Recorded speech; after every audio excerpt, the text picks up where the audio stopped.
جی السلام علیکم حسن بھائی، کیا حال چال ہے؟ ٹھیک ٹھاک ہو؟ وعلیکم ابرار بھائی السلام۔ آپ کو بھی السلام علیکم۔ وعلیکم السلام ورحمۃ اللہ۔ جی حسن بھائی، میں ساؤتھ کوریا سے ہوں اور بیسیکلی پاکستان فیصل آباد سے ہوں۔ ماشاء اچھا، تو اللہ۔ وہاں میں وہاں کیا کر رہے ہیں؟ جی ساؤتھ کوریا میں کیا کر رہے جی میں ادھر وہ کام کے سلسلے میں ادھر ہیں؟ تو وہاں پر آپ نے دیکھا کسی کو یہ کتے بلے اور چیل کوے کھاتے ہوئے؟ نہیں ابرار بھائی، حسن بھائی نہیں، ان کا کھانا تھوڑا سا اچھا ہوتا ہے، لیکن یہ پگ وغیرہ کھاتے ہیں، سور وغیرہ۔ ہوں، تو باقی اوور آل جو ان کا جو کھانا ہے وہ کافی اچھا ہوتا ہے ڈائٹ وغیرہ کے حساب سے نا، وہ پاکستان کی طرح نہیں ہوتا، فیٹی فوڈ ہوتا ہے زیادہ پاکستان میں۔ صحیح ہے۔ جی چیل کوے کوے تو ادھر نہیں، ایسے تو نہیں ہوتا ادھر، کافی ماڈرن لوگ ہیں یہ۔ لوگوں میں عام طور پہ یہ وہم ہوتا ہے کہ وہ جو اس طرح کی اقوام ہیں، چینی ہیں یا کورینز ہیں یا اس طرح کے باقی، وہ چند علاقوں اور چند دیہاتوں کے اندر سے کچھ خبریں، چونکہ اب یوٹیوب پہ چیزیں آ جاتی ہیں یا کچھ تاریخی چیزیں مل جاتی ہیں، تو وہ سمجھتے ہیں کہ پورے چین کے اندر لوگ یہی کام کر رہے ہیں، یعنی عرب لوگوں کی فطرت مسخ ہو گئی ہے، ورنہ دنیا بھر میں یہی چیز ہے، گائے کا گوشت، بکرے کا گوشت اور یہ گائے بھینس کا گوشت یہ کھایا جاتا ہے۔ سور چونکہ مشترک اور مشتبہ جانور تھا، جو ہے تو گوٹ کی اسپیشیز سے، لیکن اس کی چونکہ فگز بھی ہوتی ہیں اور چیر پھاڑ بھی کرتا ہے، تو اس کے بارے میں قرآن مجید نے وہ بھی دیکھے مشتبہ جانور ہے، تبھی لوگ وہاں پر گئے ہیں، اسی لیے دنیا بھر میں لوگ سور اس طرح سے کھاتے ہیں کیونکہ ایک مشتبہ جانور تھا، تو باقی جی جی دنیا حسن بھر میں بھائی، لوگ بھی کچھ کھاتے ہیں۔ آپ نے جو پہلے بات کی نا وہ بالکل 100% بالکل ٹھیک بات کی، کہ جیسے ویتنام کی جو جنگ وغیرہ ہوئی تھی وہ ان میں بہت زیادہ فقدان پڑ گیا تھا، وہ قحط پڑ گیا تھا، وہ یہ چیزیں کھانا شروع کر دیا تھا نا۔ ویتنام کے لوگ ادھر ہیں، وہ بتاتے ہیں کہ ہم یہ چیز کھاتے ہیں، اور کمبوڈیا کے لوگ یا اس طرح کی جو کنٹری ہے نا، تائیوان وغیرہ کے، وہ جہاں پہ فوڈ کا جو فقدان ہے نا، وہ لوگ ایسی چیزیں کھاتے ہیں، وہ بھی مجبوری میں شروع کیا تھا، لیکن بعد میں ان کی عادت بن گئی اور ان کا جو ہے نا وہ فوڈ میں شامل ہو گئے، تو وہ ابھی چھوڑ نہیں سکتے نا ایسی چیزیں۔ ایسے ہی۔ جی بالکل آپ نے ٹھیک بولا تھا۔ اچھا حسن بھائی، میرا چھوٹا سا یہ کویشچن تھا کہ جیسے دین میں جو ہے وہ ہر ایک جو اسٹوڈنٹ ہوتا ہے وہ اپنے استاد سے جو اختلاف کرتا ہے کچھ باتوں میں، ٹھیک ہے، تو اس باتوں میں کچھ باتوں میں اختلاف کرتے کرتے وہ اپنی ایک علیحدہ ایک پہلے گروہ بناتا ہے، پھر وہ گروہ سے ایک جماعت کی شکل اختیار کرتی ہے، اور پھر بعد میں ایک فکر بن جاتی ہے۔ تو میں یہ کوشچن کر رہا تھا کہ ایسا کیوں ہوتا ہے؟ اگر کوئی بھی کسی کا اسٹوڈنٹ ہوتا ہے، جیسے میں ریسنٹلی مثال دیتا ہوں، جیسے انجینئر صاحب ہیں، وہ بولتے ہیں کہ میں ڈاکٹر اسرار صاحب کا اسٹوڈنٹ ہوں، لیکن وہ بہت سی باتوں میں ڈاکٹر اسرار صاحب سے اختلاف بھی کرتے ہیں، ٹھیک ہے۔ ابھی وہ ایک گروہ سے ایک جماعت کی شکل اختیار کر گئے، اور ابھی آنے والے وقت میں ہے جو ایک فکر کی جو ہے نا وہ شکل اختیار کر جائیں گے، کہ ایک فکر بن گئی وہ انجینئر بھی، ٹھیک ہے۔ تو یہ ایسا کیوں ہوتا ہے؟ مثال کے طور پہ ایسے تو جیسے ہی کوئی دور بدلتا ہے، ہر 20 سال کے بعد 25 سال کے بعد ایک نئی فکر کھڑی ہو جاتی ہے، تو یہ تو بہت زیادہ پرابلم سٹرگل ہوتی ہے ایک عام آدمی کو، کہ وہ دین کا جو علم ہے وہ کیسے حاصل کرے۔ ایک شاگرد ہے، وہ اپنے استاد سے اختلاف کرتا ہے، وہ اپنے استاد سے اختلاف کرتا ہے، ایسے اختلاف کرتے کرتے وہ کافی باتوں میں اختلاف ہو جاتا ہے نا، اوپر جاتے تک، لاسٹ تک جانے، بیسک جیسے بولتے ہیں کہ روٹ تک جانے کے لیے۔ تو اس چیز کو ختم کرنے کے لیے کیا انسان کو کرنا چاہیے، اور یہ کیسے ہو سکتا ہے؟ جی، انجینئرنگ تو ویسے کوئی الگ فکر بن نہیں سکے گی، اس لیے کہ پہلے سے انجینئرنگ کا شعبہ الگ سے موجود ہے اور انجینئر بن رہے ہیں، انجینئرنگ کے طبقات بھی ہیں، تو اور یہ جو آپ نے بات فرمائی اسٹوڈنٹ والی، یہ بھی آج کل بڑی مبہم ہوتی ہے کہ کسی نے اگر کسی کی بات سنی ہے یا کسی کی بات کی تائید کی ہے تو وہ اس کا اس طرح سے ہم فکر بن گیا ہے یا اسٹوڈنٹ بن گیا ہے۔ یہ عام طور پہ جو زبان کے اسالیب ہوتے ہیں ان میں یہ بات کہہ دی جاتی ہے کہ فلاں میری بات سن رہا ہے تو میرا شاگرد ہے یا میرا طالب علم ہے، ورنہ حقیقی طور پہ یہ معاملہ اس طرح سے نہیں ہو رہا ہوتا کہ بہت زیادہ ہو رہا ہو۔ مثال کے طور پہ آپ دیکھیں کہ امت کے اندر آج تک جو بڑے رجحانات ہیں، جو بڑے منہاج جس کو آپ کہتے ہیں، بڑی میتھڈالوجیز ہیں دین کو سمجھنے کی، وہ بہت زیادہ نہیں ہے، وہ کل ملا کے 4 یا 5 ہی ہیں۔ یعنی ایک فقہی منہاج ہے، فقہی میتھڈالوجی ہے، ایک ہمارے ہاں سلفی میتھڈالوجی ہے، ایک ہمارے ہاں صوفی میتھڈالوجی ہے، ایک ہمارے یہاں اب آپ کہہ سکتے ہیں گزشتہ 100 سال کے اندر فراہی میتھڈالوجی سامنے آئی ہے یا فراہی مکتب فکر یا منہاج سامنے آیا ہے، اور پھر یہ جو پچھلے منہاج موجود ہیں ان کے اندر سے کچھ ایک اختلاط سے منہاج بن جاتے ہیں، جیسے بر صغیر کے اندر یا خود صوفیاء کے حلقوں کے اندر ایک منہاج عقیدت وجود پذیر ہو گیا۔ تو اگر آپ اوپر جا کر دیکھیں نا تو بنیادی طور پر 4-5 ہی بیسک اپروچز ہوتی ہیں جن کی بنیاد پر لوگ کھڑے ہوتے ہیں. مثال کے طور ڈاکٹر اسرار صاحب ہی کی آپ نے مثال دی, انہی کو لے لیں. تو ڈاکٹر صاحب جو ہیں وہ اصول میں مولانا مودودی ہی کی سیاسی تعبیر پر کھڑے ہوئے ہیں, اور اس میں کہیں وہ اطلاق میں اختلاف کر رہے ہیں کہ بھئی یہ تنظیم انقلاب کے ذریعے پہ وہ تبدیلی لائے گی اقامت دین کی جو مولانا مودودی اس وقت جمہوری معاشروں کے اندر انتخاب کے ذریعے لانا چاہتے ہیں.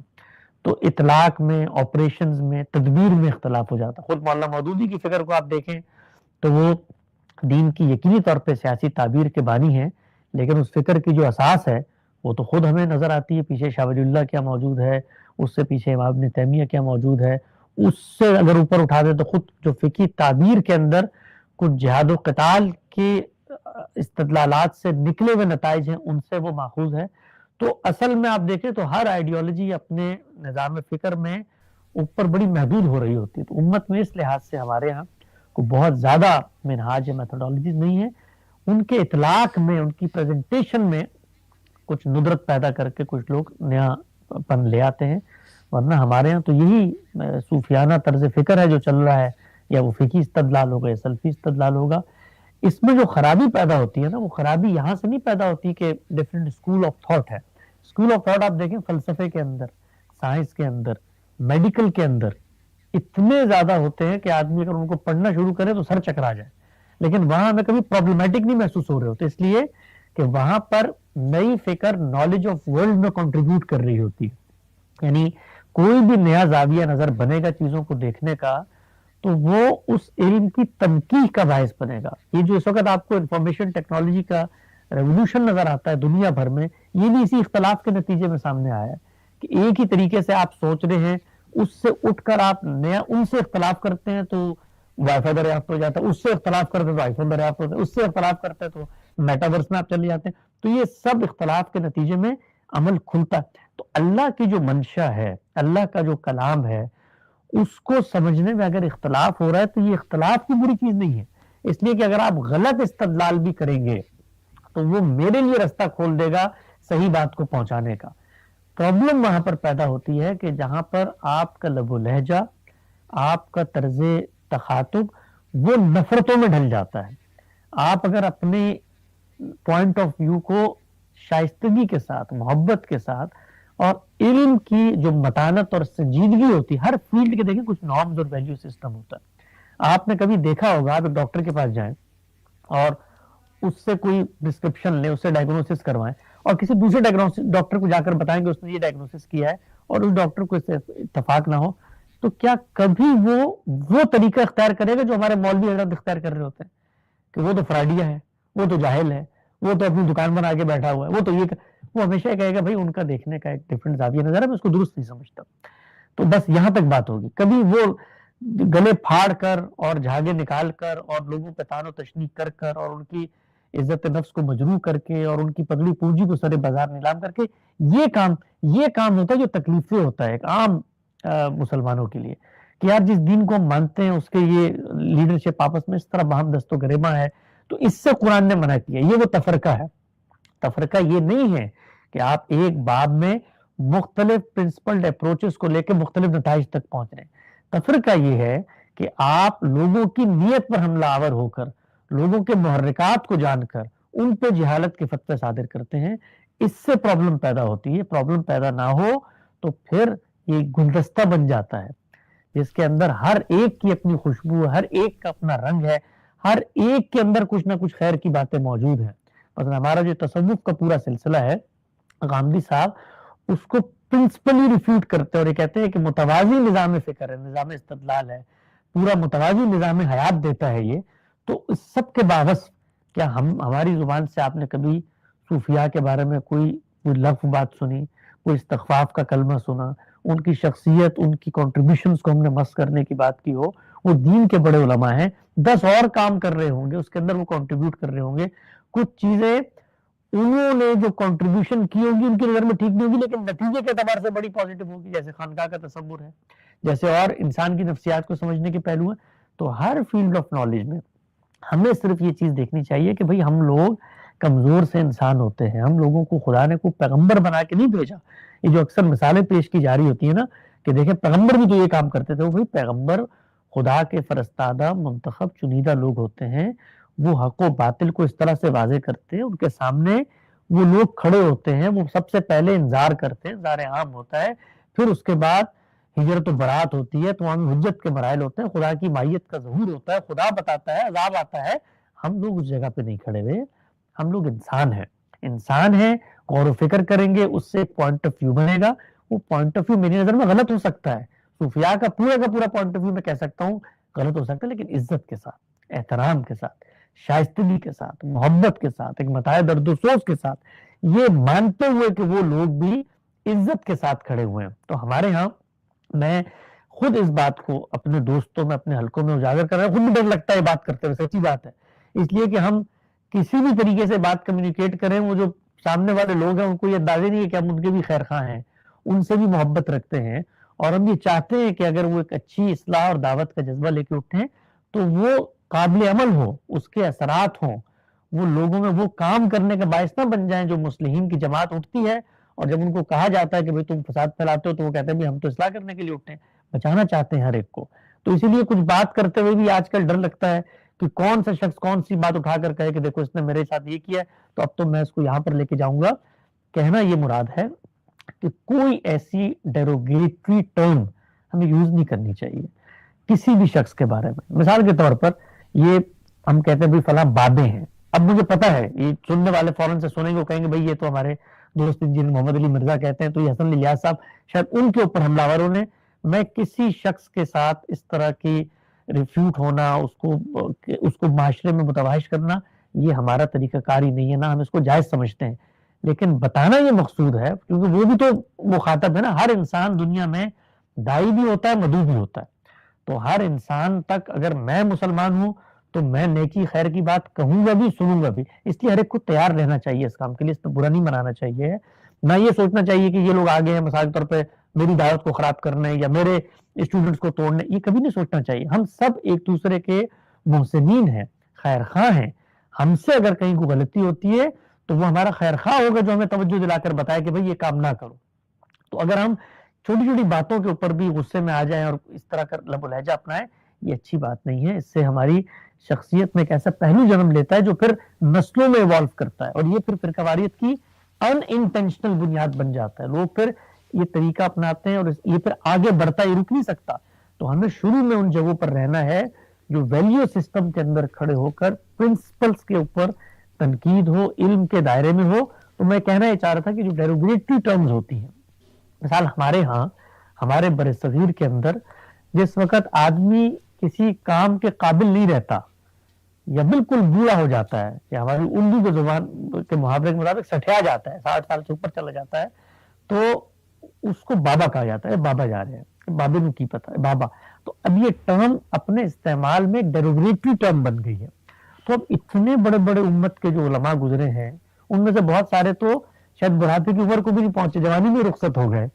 تو ان کو اگر پوری کی پوری روایت کو سامنے رکھ کر ہم کہیں بابے ہیں تو یہ ایک ڈیروگیٹری ٹرم ہے. مثلا ابو حنیفہ سراج الائمہ ہمارے امام اعظم, ان کے بارے میں کوئی شخص اس طریقے سے مخاطب, تو یہ تخاطب جو ہے, میں بھی فکر پہ نہیں جا رہا, اور نہ یہ بات کرنے کا مقصد یہ ہے کہ ان کے جو افکار ہیں ان کو آپ کلین چٹ دے دیں یا ان کے بارے میں آپ کہیں کہ بھئی یہ تو قیامت تک ریلیونٹ ہو گئے.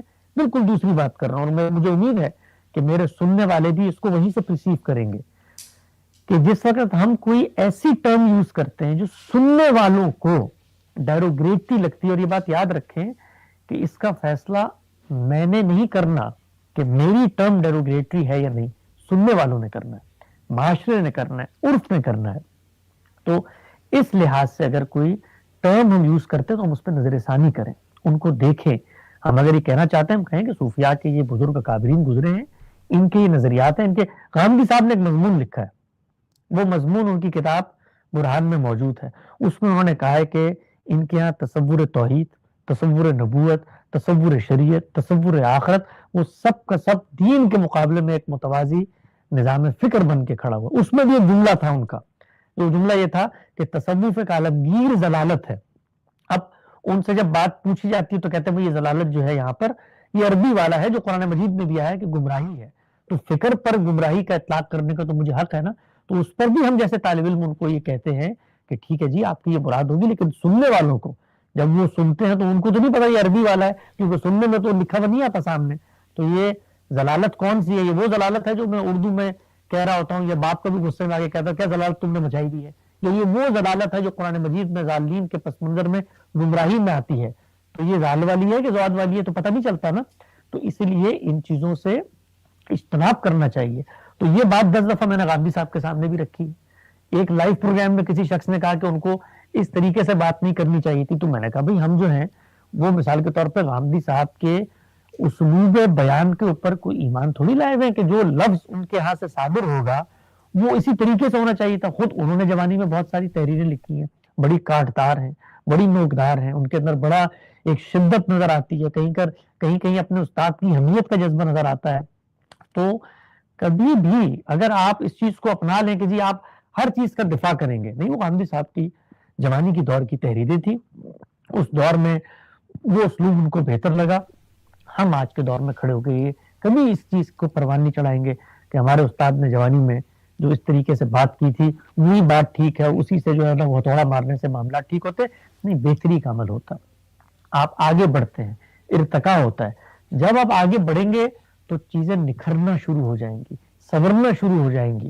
اور دیکھیے قرآن مجید یہ بتاتا ہے کہ وقت گزرنے کے ساتھ ساتھ آپ کے مخالفین کے دلوں میں بھی اگر آپ اچھے اخلاق کے ساتھ پیش آتے ہیں تو نرمی پیدا ہوگی. مقصود کیا ہے ہمارا؟ مقصود کوئی کبڈی کا میچ جیتنا ہے؟ مقصود ہے کہ اللہ کی صحیح ہدایت کا ابلاغ ہو. تو اگر ابلاغ میں ہی ہمارا لب و لہجہ رکاوٹ بن جاتا ہے تو آپ مجھے بتائیے ایسی دینی خدمت کا کیا فائدہ؟ ابلاغ میں ہی ان لوگوں تک پہنچانی تھی نا اصل بات، ان صوفیاء تک. عام لوگ تو بےچارے نیوٹرل کھڑے ہوئے تھے، ان تک تو میں شائستگی سے پہنچاؤں یا غصے سے پہنچاؤں، انہوں نے تو بات کو قائل ہو ہی جانا ہے. ان لوگوں کو سمجھانا ہے جو مثال کے طور پہ شرک کے مظاہر کو اسلام میں داخل کیے ہوئے ہیں، جو مثال کے طور پہ اس طریقے کے قصے اور کہانیوں کو دین بنا رہے ہوتے ہیں، ان تک بات پہنچانی ہے. تو ان کی جگہ پر کھڑے ہوں، محبت کے ساتھ انہیں ہم مخاطب کریں، اور ان کے جو بزرگ ہستیاں ہیں ان کے بارے میں کوئی استخفاف کا جملہ، کوئی تنقیص کا جملہ، کوئی ایسا جملہ کہ جو ان کے سننے والوں کو برا لگے، کبھی استعمال نہیں کرنا چاہیے. تو میں تو یہ تجویز دوں گا کہ یہ جو ٹرمینالوجی ہے یہ بابوں والی، یہ اب ہمیں ترک کر دینی چاہیے، اور ہمیں ان لوگوں کے ساتھ ان کے عزت، وقار، احترام کی رعایت سے بات چیت کرنی چاہیے. دیکھیں جس وقت آپ یہ بات کر رہے ہوتے ہیں نا، ممکن ہے آپ کے پیش نظر یہ نہ ہو، ممکن آپ یہ کہیں جی میں تو مثال طور پہ حفظ اللہ بھی کہتا ہوں اور میں تو ان کی تحسین بھی کرتا ہوں، ان کی دینی خدمت، لیکن جو ایک پورا کا پورا ڈکشن بن جاتا ہے پریزنٹیشن کا، وہ اصل میں تخفیف کا باعث بن رہا ہوتا ہے، وہ لوگوں کی دل آزاری کا باعث بن رہا ہوتا ہے. تو ہماری امت کے جو علماء ہیں، چاہے وہ صوفیہ میں سے ہوں، چاہے وہ معتزلہ میں سے ہوں، چاہے وہ قدریہ میں سے ہوں، چاہے وہ جہمیہ میں سے ہوں، چاہے وہ فقہی روایت کے اندر ہو، چاہے وہ صوفی روایت کے اندر ہو، سلفی روایت کے اندر ہو، ان سب نے نالج آف ورلڈ میں کنٹریبیوٹ کیا ہے. آج میں اگر کھڑے ہو کر بات کرتا ہوں، چاہے وہ محدثین ہوں، وہ لوگ نہ ہوتے تو میں ان ٹولز کو دریافت نہیں کر سکتا تھا. میں تو ان کے کندھے پہ کھڑا ہوتا ہوں، میرے پیچھے علم کی یہ روایت ہوتی ہے. علم کی روایت سے کٹ کے اگر آپ کوئی بات کرتے ہیں تو وہ دنیا میں انجینئرنگ کے میدان میں بھی قابل قبول نہیں ہے، اس لیے کہ علم کی روایت یہ انسانیت کا مشترکہ حافظہ ہوتی ہے، اور اس کو اگر آپ اگنور کر دیتے ہیں تو آپ اصل میں کٹی ہوئی پتنگ کی طرح بن جاتے ہیں، اور اس پر کٹی ہوئی پتنگ کو لوگ کوئی بھی پکڑنے کو تیار نہیں ہوتا. تو ان چیزوں پر کوئی غور و فکر ہونا چاہیے. کچھ میں نے آج کیونکہ سوال ہوا تو کچھ درد دل سے جو کچھ باتیں تھیں، اور بڑی میں سننے والوں کو بھی یہ کہوں گا کہ وہ اس کو یہیں سے معمول کریں. اس میں کسی شخص کی جو مسائی ہے، کسی کی خیر ہے، اس کی نفی نہیں ہے، کسی شخص پر کوئی الزام تراشی نہیں ہے، کسی پر کوئی اتہام نہیں ہے. مقصود صرف یہ ہے کہ ہم سب اگر دین کی خدمت کے جذبے سے اٹھے ہیں تو ہم اپنے اوپر بھی، کیونکہ دین ہمارا بھی امتحان ہے بھائی، ہم نے قبر میں جا کے اپنا امتحان دینا ہے. ایک امتحان تو ہم سے یہ ہوگا کہ اگر تم تک حق بات پہنچی تھی تم نے پہنچائی، لیکن دوسرا امتحان یہ بھی ہوگا کہ تم بھی تو ایک دین کے مخاطب تھے، تمہیں اپنا پرچہ حل کرنا ہے. کیا تم کسی کی دل آزاری کا باعث بنے، یا کسی کی آبرو پہ انٹینشنلی حملہ آور ہو گئے، یا تم دین کے خیر خواہ تھے، کیا تم نے ان چیزوں کو اپنایا کہ جن چیزوں کو تم خود نفی کر رہے ہو کہ یہ کام نہیں ہونا چاہیے، لیکن خود ہمارے ہاں وہ چیزیں پیدا ہو جاتی ہیں. تو ہر ایک کے ہاں